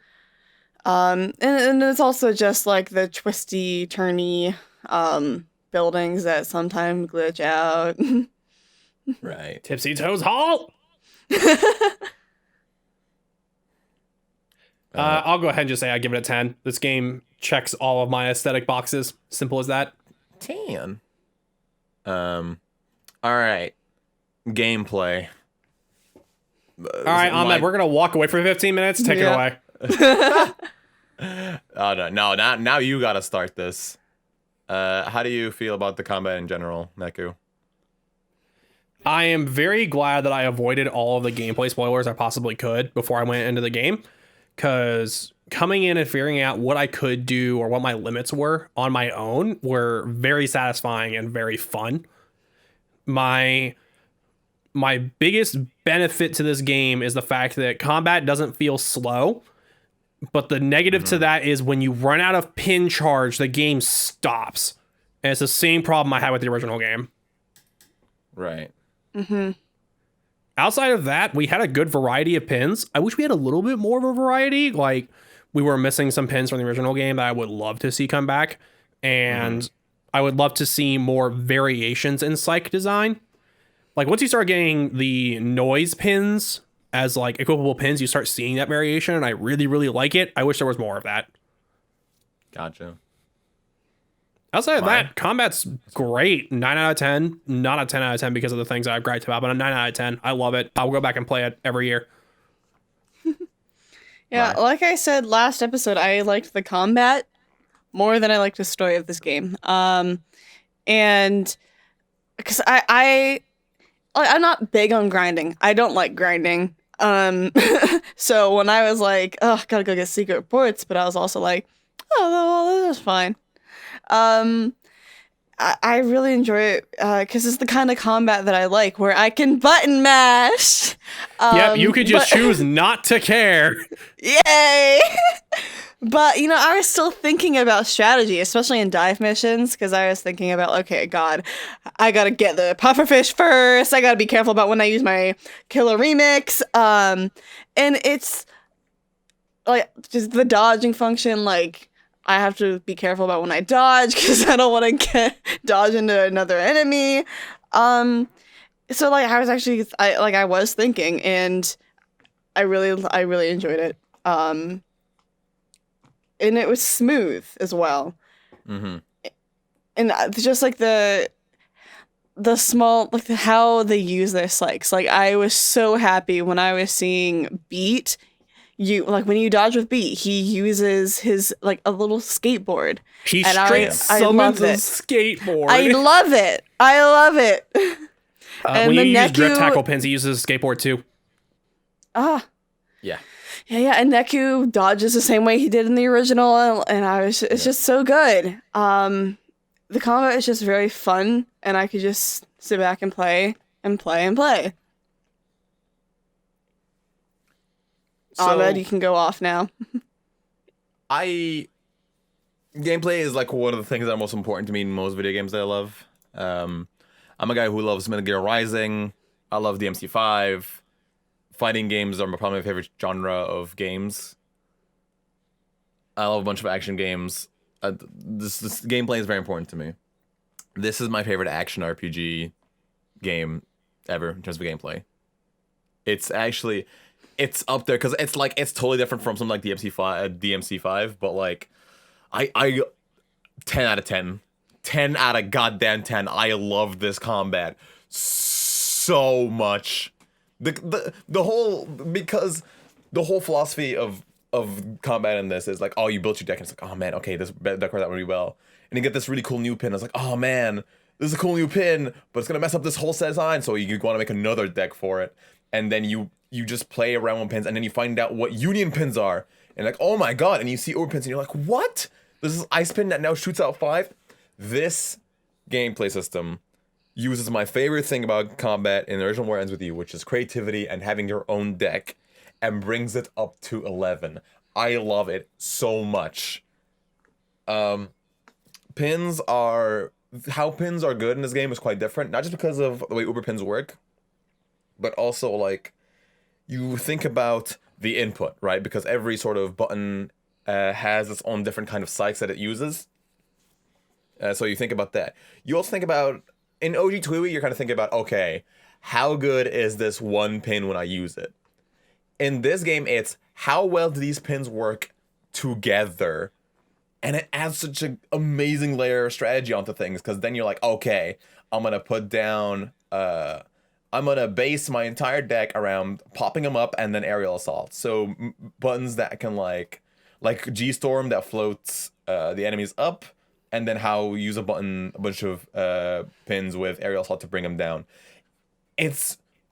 You are given so much goddamn creativity with how you can approach problems, how you can approach boss fights. This is why I was never frustrated with any fight in this game. Because pretty much whatever problem I ran into, I'm like, okay, time to get back and switch up my decks and switch up my pins. And you can problem solve your way out of most fights. The combat is amazing. Like, I do understand, like, the whole, like, oh, there's moments in the game where, like, you won't have that, like, well, you run out of pin energy and then you kind of can't do anything for a while. But the fact of the matter is, to me, that is part of pin building, is that you don't want to have a bunch of pins with, like, really long reload timers so that you're left with a bunch of downtime. Like, that's part of the strategy of building a deck, in my eyes. But yeah, I didn't think that they were gonna be able to improve on the original, the ones with used battle system. They clearly have. I haven't even gotten all the pins yet, and I can't wait to go back and find all the pins and do a bunch of crazy decks and do a bunch of crazy combat things. And it's 10 out of 10. It's 10 out of 10. It's like one of my favorite combat systems ever. It's extremely polished and extremely well done. And that's just in terms of just like the hard, like, it's like, goddamn, like, I don't know, but yes, it's sorry. I can keep gushing about it for hours on end, but I need to pull myself back for a second. Are you sure? You sure you're not just gonna keep going? Here's I think the thing I will say. I never felt like I was ever grinding in this game. This game very rarely forces encounters. Like, there's no random encounters, right? And the game doesn't force encounters on you that often. Unless, like, a scramble stuff. Like, those do have a lot of encounters. But I found myself going out of my way and quote-unquote grinding because I wanted to try out a new pin setup. Or just because I was enjoying the combat. Or just because I wanted to do more of it. Like it's so good. Not to mention the difficulty system, which is probably, in my opinion, I've thought about this. In my opinion, it's the greatest risk and reward system in any video game. In terms of like combat and rewarding, in terms of like the difficulty and the drop rates, it's so good. It's such a good system, and it comes back in full force, and it's amazing. Also, I think. Okay, this is my last big point about this particular thing is, yeah, the animations are so good. The animations are really cool. I'm just gonna give a special shout out to Nagi's animations because she is full of goddamn references. She's a walking anime reference. Yeah, that's great. She has so many references. She does a Kamehameha. She does a JoJo pose, and then she does that. God, there's a bunch of them. I can't even remember all off the top of my head. But yeah, she has so many references to anime. She does a goddamn Naruto hand sign when she's doing the dive thing. And yeah, obviously the animations of like Beat always has a skateboard. Neku's animations are all super faithful to how he moved around in his game. Good stuff. Like, combat is tied for the best aspect of this game. No questions asked. The only gripe I have is some of the enemies are a little annoying. I'm looking at you, Wolf. I had less of a problem with the wolf than I do like the pufferfish or the rhino. Mm-hmm. Really? The rhino in particular is annoying because you have to get behind them unless you have like a vortex pin or a knockup pin. And if you don't, you just don't do damage, and he slaps you in the face for like half your health. Yep. Now, the two enemies that gave me the biggest issues is the wolf and the elephant. The elephant wasn't a problem for me. I just built a range deck and went nuts. Yeah, same. Okay. Yeah, I just hated that pufferfish. It was the worst thing ever. Pufferfish during dives, if you're not properly leveled, is probably the worst part of the game, honestly. Yep. Yeah, they take ages to die. I kind of wish that wasn't the case. Like, it's like you're punishing me for killing this thing as fast as I possibly could. What's the problem here? Mm-hmm. Also, can I just say one extra thing? Sure. This game is difficult when you start going up in difficulties. Yeah. That's actually the one thing about this game is like this game is actually hard. The hard difficulty is actually hard. You can't breeze through this game on level 1 hard difficulty. You just can't. This game is actually difficult. It's crazy. Like, people are saying this game is really easy. I've seen it all over the place, and I'm like, cool. Go to hard mode and drop your level to like 50. If you're not above 50, you're going to die multiple times to everything. Yeah. Same thing with Ultimate. That's true. There's something that alleviates that though, because like the food system in this game is super interesting. Because food's powerful. Food is probably the most powerful system in this game. Food is how people who play this game on a second or third playthrough are gonna rip this game apart. Like, that is how people are just gonna like destroy this game and speedrun it, is just buffing themselves up the wazoo with good food and just spamming fights. Because it's interesting because you don't just level up stats as you're leveling up normally, like in most games. The only thing you level up when you level up is your health, I think. Yeah, your base stats are all tied to your food. When you drop your level, it only affects your HP and your drop rate. Yeah. So yeah, it's so important to get used to the food, and like eventually you'll find like the really good food. Like, here's a little gameplay hint. The coffee in Hachiko Cafe is the best stat increase to calorie ratio. So literally what I'd end up doing is just, whenever I'm near Hachiko Cafe, I'll go in there, start chugging coffees, everybody. As much as your boy B hates it. Like 6 times. Yeah, I'm sorry, Beat. But 6 times. And then like if you keep doing that, you just get like ridiculous amounts of attack. And like it allows you to break the game in a pretty beautiful way. Air in a can. I don't understand what the hell air in a can is. It's literally air in a can. If you read the description, it's literally air in a can. So you just open it and you're like, oh, yes. Yeah. Yeah. You remember the Lorax? Okay. Pretend you smell fresh treats and act like you ate a fucking turkey dinner, okay? Hold on, is this real? Is air in a can a real thing, or is that just thinking for the game? I think it's just a meme in the game. I hope it's not real. Oh god. Okay. We didn't even talk about how pretty the food is. The graphic section. Short version, food good. Gimme. Yes. Food delicious. It made me hungry. Yeah. Every time I walked into a food shop, I was like, I want dinner. So yeah, the food system was super interesting. The noises and the reduction battles are obviously still super great. The social network system is something I kind of want to talk about here too. I enjoyed it. I actually really enjoyed the social network system here. Yeah, I like that a lot. I got annoyed with it, but well, yeah, you and I have a reason to be annoyed with it. Yes. But on a casual playthrough where you're just kind of leveling things and looking for certain things, it's a great system. Yeah. Yeah. Yeah.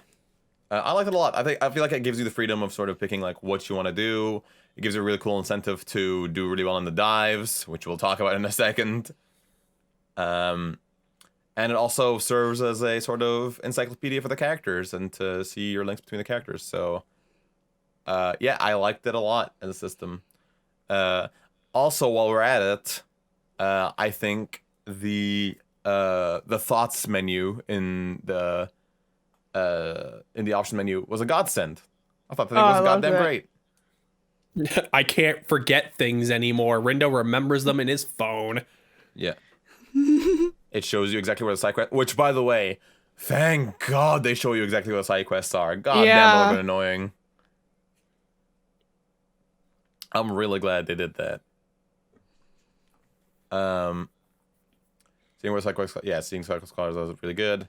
Equipment is a really cool way of doing it, where you'll always get the stat buffs, but your bravery determines whether you're able to get the ability on it or not. Which is quite interesting. I don't know whether I prefer that or the old system, but I prefer it's the same as the old system. The only thing that's missing is the shopkeep telling you the abilities. No, you couldn't physically put on armor that you weren't brave enough for. In this, you can. You still get the stat buffs. You just don't get the ability. That is correct. Yes. That is different. So, I don't know. I guess it's fine. Like, it doesn't bother me too much either way. But, yeah, the equipment's pretty cool. Especially some of the abilities are really cool. Like, I think auto release is something I really grew to love. That's a really cool ability.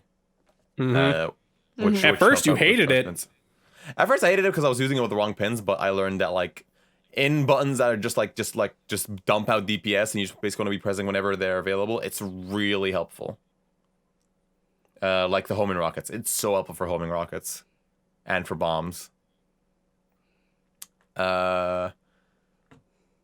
kind of brings me on to one quick thing, because, like, this is one thing if they were to improve this, like, I kind of hope they keep this combat system. I think this combat system works really well. I think they can add on to this, and there's potential here. The thing I want to see them do, if they keep the system, is I want to see them do character traits. Like, I want, for example, like, auto charge and stuff. I want that to be linked to a character. I disagree with that. I want a character to be better with melee pins. I want a reason for why I would put a sword pin on Neku over Rindo, because right now there isn't, other than stats. The only reason why I don't want them doing that is because there were multiple parts of this game where you lost or gained or split the party. Yeah. That would actively shoot you in the foot in those scenarios. I don't know. If they're not that obtrusive, I think it'll be fine. The only reason why I disagree is they encourage you to put certain pins on certain people via mutations. Right, but that doesn't become clear until like literally almost endgame. Well, no, mutations can happen at any point in the game. You could do it on accident. Yeah, but they're so It's one of those random. things. There's It's so one of random those. It's one of those things of I prefer the current system of each of them have a superpower and it builds into the gameplay instead of saying you have a specific trait that you have to use. It's that yeah, I guess That and it would be less unique overall with animations. Imagine if Nagi preferred range pins and all you gave her was range pins. I guess. I don't know. I just wanted like ways to like make the characters a bit more unique and have more of a reason to give one character a pin over another. That's the one thing I wish was in there. But honestly, again, 10 out of 10 combat system. I love it. I adore it. I love it. Let's talk about dive missions and then let's talk about bosses. I think it's time to let my pop off. Yeah, I was about to say that. I hate them. I hate them. Okay. Just to remind everyone, you have to pass dive missions with gold to fully unlock the social network, just to give context. Which is how you access secret reports. I hate them. Yeah, they are, girl. I literally had to step away from us for like a whole. Okay. It took me a week to get the secret reports. If I didn't take a break for 2 or 3 days, I would have gotten them in 4 days. Okay. I hated it. They're the bane of my existence. I started counting the seconds. Completely underleveled. I leveled up to 50. You said it was either 50 or 60 something. No, it was level 66. Now that the recommended level for that dive is 80. I'm aware. So I got lots of good gear, okay, and then I only played it on normal, but you know, I was counting the seconds that it would turn into silver, and I was like, you know what, this is doable, okay? I'm not going to waste more time on grinding when I think I can do this. And I did it, okay, with 6 seconds to spare. Good, great job. Congratulations. I'm proud of you. To give some quick context, on my file, I was level 86 when I did that dive. I had a good 5.5 minutes to spare. She put herself through pain for no reason. I didn't have time to grind, okay? I also hate grinding. I had a couple days until I had to leave for vacation, okay? That's fair. So I like dives a lot. Fuck you. I think dives are a cool challenge. I think I wish. The one thing about dives is that I hate the fact that once you do them, you can't really go back and redo them on the spot because you are so incentivized to get gold on all of them because they give you precious friendship points that you can use on really important stuff later on. So I wish they gave you a better indication of like the time you need to clear this in. Time you need to clear the dives in, and I wish it gave you an option to redo if you got silver or bronze. Other than that, they're genuinely difficult, and I like the fact that they're genuinely difficult. It gives you a nice challenge and forces you to think a different way. Again, it forces you to change pins to get weaknesses for different enemies. Like I think it's awesome. I think that's really cool. Well, I'm glad you enjoy them. Thank you. Okay, they're a whole reason why. Like, they themselves are a reason why my rating for this game got a whole star lost, okay? I think that's just a thing with this game in particular. It's just that, unfortunately, this series has always hidden lore stuff. Like, super deep lore stuff behind hard gameplay challenges. Which is a problem for people like you who aren't super into gameplay but are super into the story. I was very tempted to just because they were posted online, and I was like, I could read them, but I will not feel accomplished. You feel like you've earned it. So I went through the pain. Oh yeah. Also, can we talk about how busted 300% is just real quick? Yeah, really. Killer remix, wipe everything off the map. Literally. stupid good. Doesn't matter what level you are, as long as you've hit a remix with all of your pin carriers, that thing will kill almost everything in the game almost instantly, outside of bosses. It's really good. It's so crazy. Like going from 200% to 300. I love that meme where it's just like 102%, 200% are just partying, and then 300% is like freaking nuke attack. Mm-hmm. It's true. And then I guess we could be here all day. So I'm gonna I'll close off the gameplay talk on this. The bosses in this game are really, really, really, really, really, really awesome. Except for the elephant. Except for the elephant. I don't like the elephant. But and like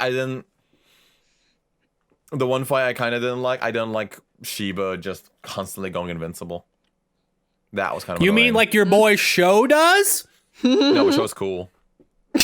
See, this is the bias that we have in this podcast. Yep. I want everyone to hear that before we move on. But that is something that Show does as well. I know, but I just kind of wish there was a visual indicator or reason for why they just go invincible sometimes. That's the one thing. You cannot kill a remix Sho. You just can't. Yeah, I feel like yeah. I feel like he reacts to it. He just goes invincible. But I love that fight, so who cares? I love the fight because it kicks my ass. Like Yes. really, like I Simp. do. Like I don't Simp. care. I don't care. I love the fact that Show kicks my shit in because that's I'm not a good surprised. quote. That is not a good quote to put on the internet. Yeah, considering the fact that you said that multiple times at like 2 a.m. for you, we were watching you die. Yeah. And I think your exact phrasing was, "Please kick me more, Sho." I didn't say that. I might have said that. But what I meant was He didn't say it, folks. He didn't say it. Uh-huh. I'm pretty sure you have video evidence of the contrary. I don't know what you're talking about. I just really wanted that fight to be really hard, just like I remember it from my childhood, and it is, and I'm happy about that. But yeah, boss are really cool. Standout boss for me. I wonder. Let me think about a standout boss. What boss did I enjoy? Show, obviously, it's Show. I love the Show fight, but I also really like the Tsugumi fight. I feel like the first Tsugumi fight where you protect Beat is like one of the first like incredible moments of the game. Yeah. A fight that I hated the most was Ayano's, because I still don't know how that fucking works. Like, how do you get her out of that green bubble? You have to break it. You have to keep punching her until it breaks. Yeah, and like the thing is that if I keep punching it, I get hurt. Yeah, you have to use bullets. Punch it with bullets. Yeah, range pins. Yeah, that's what I learned. Susukichi 3, because that moose man decided to murder me multiple times. Awesome. Did you know that there's a strat to that where you have to kill the antlers? Yes. I didn't know that. I didn't know that. I thought that fight was else do honestly it. kind of easy. I got killed like once or twice by his arm swing, but I was like, that's fair. You just dodge at the right time. The reason why he killed me multiple times is I didn't realize what the active hitbox on the arm swing was. And I was playing on hard level 1. I'd get one shot if one character got caught. Oof. Oh yeah. So I had to learn that timing real quick. Special shout out to this game making controlling 6 characters at a time feel seamless. Because it's a really impressive feat, and like they do it with stuff like for example in the in that fight in Susukichi 3, if you get behind the car for cover, everyone else teleports behind the car for cover. And it's really cool. I think it does that in a couple of other fights too. But like it does its best to not make controlling 6 characters cumbersome for you or problematic for you. And I really appreciate that. Yeah. Also, I will not spoil what the super boss is, but the super boss in particular gets a special shout out from me because I was on that fight for like 2.5 hours. I have not done. I've done it once. I will do it Never again at again. some point, but it hurts. Kudos. There's a secret to that fight that I will not say because I want Ahmed to experience either the joy or the pain of that fight. Oh boy. Gotta happen. Well, yes. Score for gameplay. I'll have to think about it. It's really hard. I'm not really sure. I'm gonna say 11 out of 10. It's if I could give it a 12 out of 10, I would. I would absolutely give the gameplay of this game a 12 out of 10 if I could. It's so good. It's so good. I'd still say 9 to 9.5 for me. Me too. Fair enough. Screw your dive missions. Let's move on to our all favorite topic for the next 10 minutes, hopefully. Music. You hear the music. So a lot of the stuff we've talked about so far is very subjective. You're allowed to have your own opinion on them. You're allowed to like them, dislike them. If you don't like the music in this game, you have no soul. I'm just gonna say it. Look, I'm not here to be diplomatic. I'm here to tell the truth. And the truth is, you can't really argue with this game's OST. Because if you don't like this game's music, you have no soul. If you don't like at least one track. Mm-hmm. Yeah, you have no taste in music. Like, because it's so varied that I feel like you don't have an excuse. I think there's one track in particular that's stuck in your head 24/7. Systematic World. No, the other one. Last Call. The other one. Oh, Transformation. See? There you go. Yeah. The fact that that's third on your list tells you how good the music in this game is, by the way. Like, Transformation is Show's theme in this game. And the fact that it's third on his list tells you how good the music is. Oh, dude, there are so many good First of all, there's no track in this game I dislike. Like, literally, I can't think of a single track I dislike. I wish there were more pig noise tracks, because Opart's stuck in my head perpetually. But it's so good! It is, but after you hear it for the 50th time killing the last pig... It's the best, though. No, I'm not gonna complain about Oparts.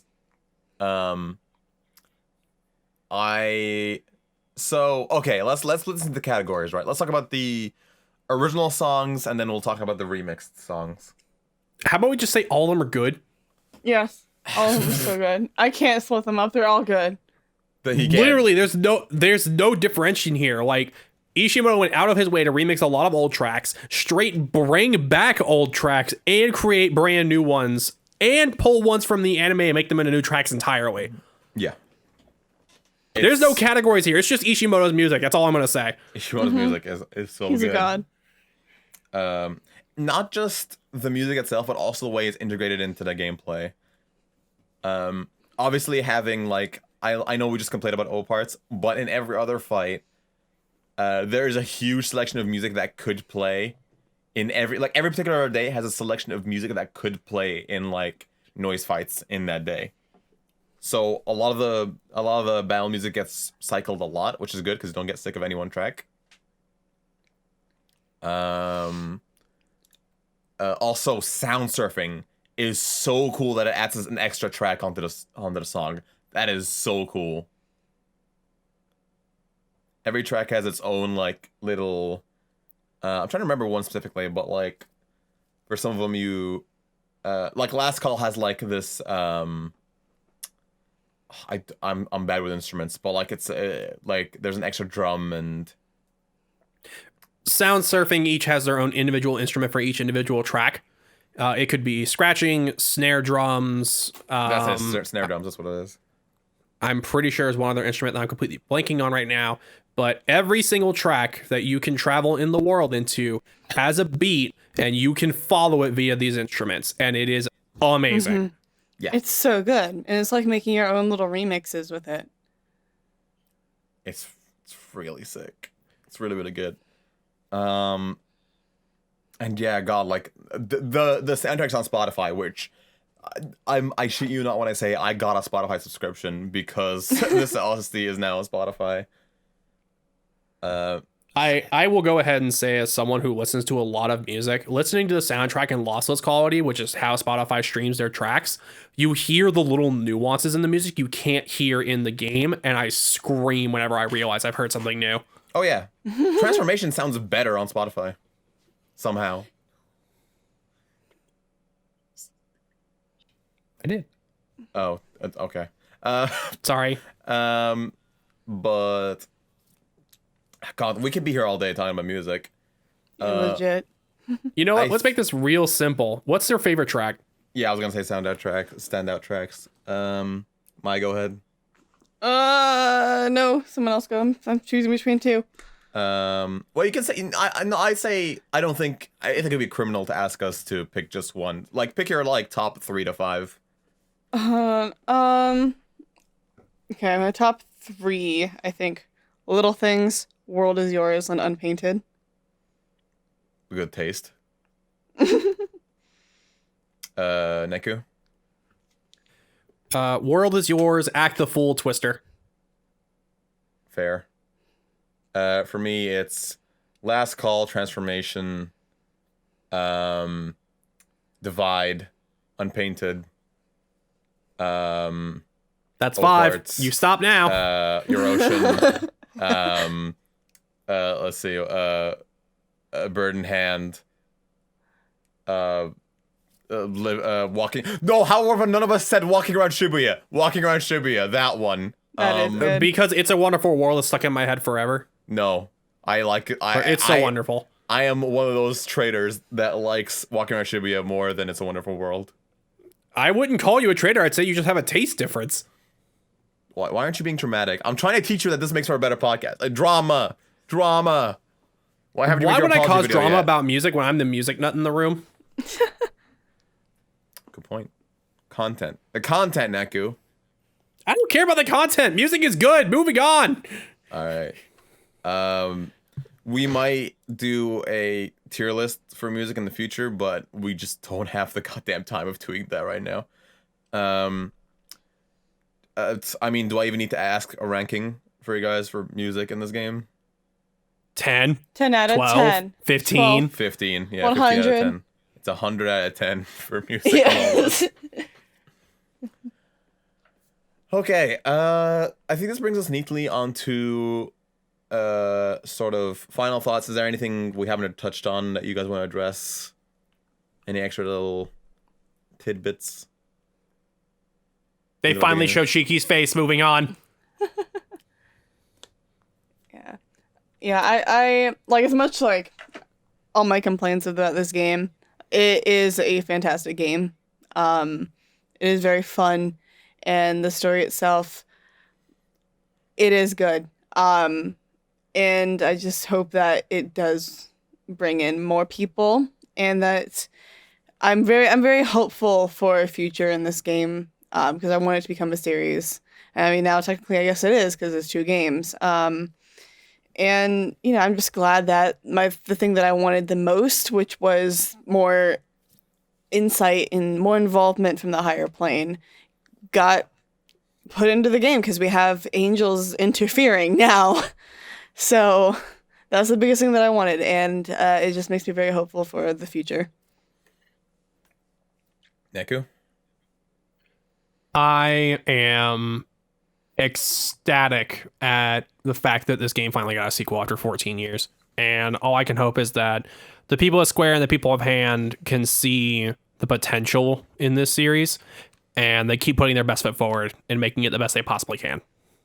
Mm-hmm. Ahmed? For me, by all accounts, this game shouldn't exist. This game has no business existing. This game has been dormant for 14 years, and they finally decided to make a sequel for it, and it's this good, and there's this much passion poured into every aspect of it. This game should not exist. I kind of still can't believe it is. It does exist. But it's one of my favorite games of all time. Not just because I love the combat, not just because I love the music, not just because I love the way that it looks, not just because I love the character interactions, but also because it's just the community it brought me into is a big part of it too. Like, just the love surrounding this game, and just seeing, like, being a part of the train and the hype that built for this game up until it come out, and even the hype now and just discussions now is honestly one of the reasons why it's one of my favorite games of all time now. And I don't think I can sing any higher praises than that. I'm I'm glad that it's now accessible, because like this game is way more accessible than OG TPEWY. I'd say the one gripe for new people coming in is that some lore will be lost on you, and you might feel a little bit lost at certain points in this game, because it is a sequel, so it does sort of it is reliant on some knowledge from the OG game, particularly later on. But I really, really hope that this game does well and we get more content for it, because this series really is something incredibly special. Not just for me, but I'd say for a lot of the listeners as well, and a lot of people around the world. So that's, I think that's as comprehensive as we can do, sort of our thoughts on the game. We will be talking about the game some more, and again, next podcast we'll be talking about some questions you guys have for us about the game. But I think I think 4 hours and a half is pretty good. Although we're not quite done yet, because there's a couple of other notes we should talk about. Let's talk about the fact that for some reason, Square Enix and Nintendo seem to be doing a better job advertising the game now than up to the lead up of it. Like just they're advertising it a lot. They're shouting it out. Twitter's popping off about it. And it seems to be like the game seems to be genuinely like in the public eye. It seems to be gathering pretty mainstream interest. Right, Neku? Yeah, it's really impressive that Square and Nintendo haven't just abandoned the game because they were like, game didn't sell 1 million copies day one. No, they're going to continue to advertise it and seeing who all they can reach with this game. And I'm very, very happy about it. Yeah. I'm glad that they're still doing it. Like, Japan's still getting a bunch of events and stuff. Bring the AR to the USA, please. Please. Please. You already kept Live Remix from us. Give us the mobile game. A lot of the merch has not even come out yet. I think most of it hasn't even come out yet. Nope. So the anime is getting a rerun. The anime is getting a rerun. Like, there's a lot of good stuff. This is a really good time to be a TPEWY fan, and it seems like the growth is slowly but surely happening. And I think that plays into the last thing I kind of want to touch on, which is there seems to be sort of, so we're now we're like about a month after the release of the game. Yeah. Almost. By the time this comes out, yes. Yes. I know people have been online, like, Twitter's been very dramatic in saying, like, this game has failed, Square Enix has failed the game, the sales aren't that great. Look, this game was top 5 PS4 games being played the week it came out, and it was a bestseller in Japan. This game is doing fine in terms of sales. I think people need to realize that, like, The World Ends With You is not Kingdom Hearts. The World Ends With You is not Final Fantasy. It's not gonna get those numbers. Especially not on launch day, because The World Ends With You is still a little bit of obscure in terms of Square Enix RPGs. And this is a resurgence of it. So I think certainly for what the game is, it's doing well. And I think it's certainly, I know, Neku, you have some stuff to say about this, but it's definitely a marathon and not a race. I'm about to pop off on everybody. Oh, God. So I'm going to let Mai go crazy. first. No, I have nothing to say because you guys got it covered. All right, all right, everybody clear the room. Nuke incoming. Time for me to scream for the next 5 minutes. Oh, no. All right. There are a few things that people are ignoring when it comes to this game's sales that are actively beginning to annoy me. One, this is not a Square Enix game. This is a game published by Square Enix, made by Hand. Hand is a contract company that does not really make continuous games. The most notable thing they've ever worked on as a contract game is Naruto Ninja Storm 4. And even that game didn't sell amazingly outside of the fact that it's Naruto. Wait, what? This is the... I mean, Ninja Storm 4 yeah, they made well. Ninja Storm 4. But I think Ninja Storm did sell well. No? It sold well because it's a Naruto game. And it's like a Bandai Namco sort of thing. The fact that they were able to work on an IP that they haven't touched in 14 years tells us a few things. Square believes in the game. They allowed them to do it again. And Hand is a very small company. Hand has like 200 employees total. And it's a contract company that's constantly cycling games with different people working on different things. This game selling 50,000 units is normal. You cannot compare this game to Persona 5, which has a 12-game series behind it, because it's part of Shin Megami Tensei. Can't compare it to Final Fantasy, which has 16 plus. Can't compare it to Kingdom Hearts, which has 8 plus. This is the second game in a series. This game is selling well digitally. And the fact that it didn't sell well physically is probably attributed to the fact that the Olympics happened when the game dropped. Not only that, but also the fact that there was actually shortages of the physical copies, because just the sales on the day were actually a lot higher than expected based on the pre-order numbers. And not that to mention the pandemic. The pandemic, yeah. There we go. The what? The pandemic. The pandemic. Japan had a spike the week this game was scheduled to come out. I want everyone who's listening to this, who has any doubts about this game sales, to walk into a game store and see if they have a copy on the shelf. I am 90% certain they're not going to have a copy on the shelf. This game is selling incredibly well for what it is. It's never going to sell 1 million copies day one until the game continues into a multi-year series. Yeah. Again, it's so not... please stop screaming about it on Twitter. You're making people not buy the game because they think they're not going to get anything out of it. It's, and I think the important thing is, as well, is like, this is not a multiplayer game that like is at its most popular when it's right when it comes out. There is going to be a lot of people checking out this game and be like, that's cool, or like seeing it on stream or on YouTube and being like, oh, that's cool, and then playing it later, and that's going to be totally acceptable. It's just the nature of RPGs. So I feel like it'll definitely also get more sales over time. It's a JRPG. It takes time to sell units in a brand new JRPG series. Yeah. There's no pre-established trust here. You have to earn it. Correct. Any thoughts on that, Mai?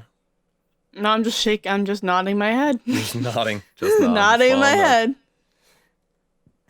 I know I popped off incoherently for the last 4 minutes, but someone needed to say something. It is genuinely annoying to scroll through Twitter and like see people say like, "Oh, I can't believe Twitter failed the game. This game is failing." It's like, no. Yeah, I know that I can be pessimistic, but come on, guys. Like, don't like. Also, if people saying there's bad marketing in this game don't understand how hard this game was marketed. Yeah. Like, okay, like to be fair, the E3 thing was really bad. We don't talk about that is the one major blemish I will give people. That is a legitimate complaint that should not have happened. But yeah, they have been spreading the word of the game. There are multiple pop-up shots in Japan, multiple ads still circulating. The Twitters are still popping off. The ARG is happening. And over on the stateside, we're getting most of the merch Japan is getting. It's actively being advertised on Twitter. Yeah. And also, there's also store ads as well.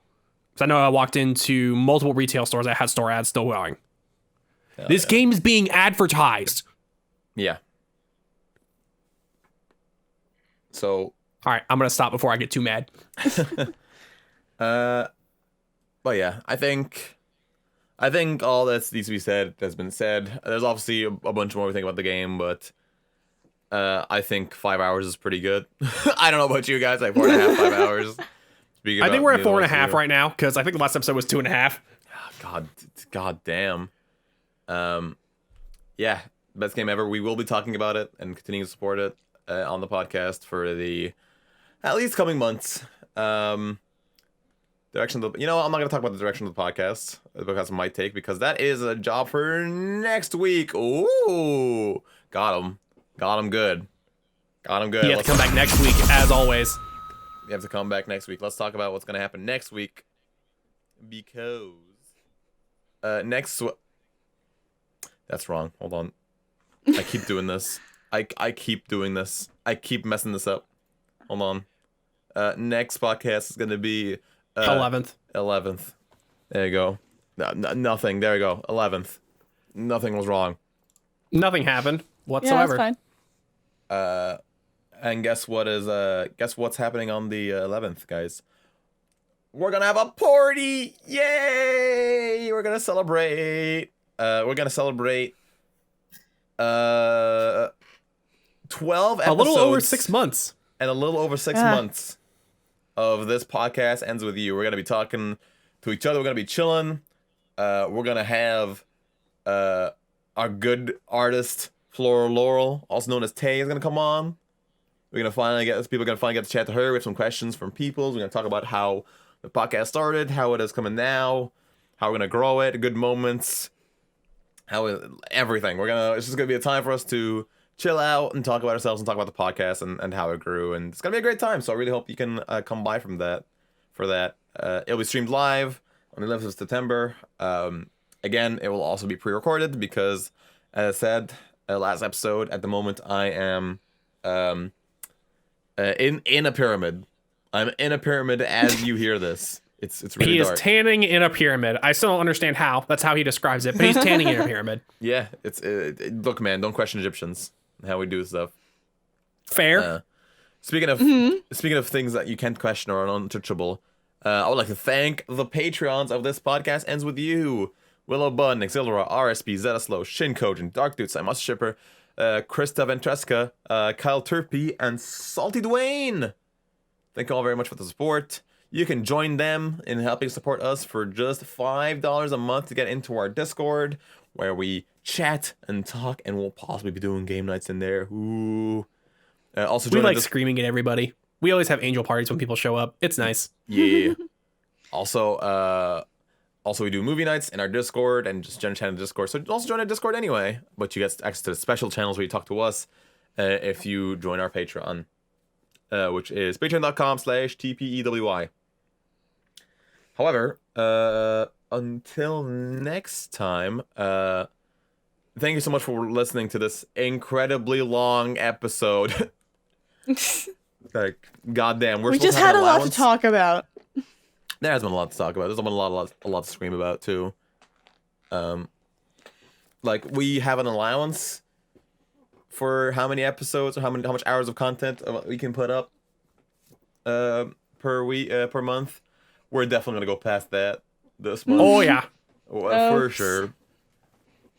So yeah, everybody enjoy the extra content. Enjoy that. All right. Any final words before we close this down? Play Neo, the world ends with you. Yeah, buy Neo. Go buy Neo and force it upon your friends. Yes. Bye. If we can make goodbye. Bye. Bye.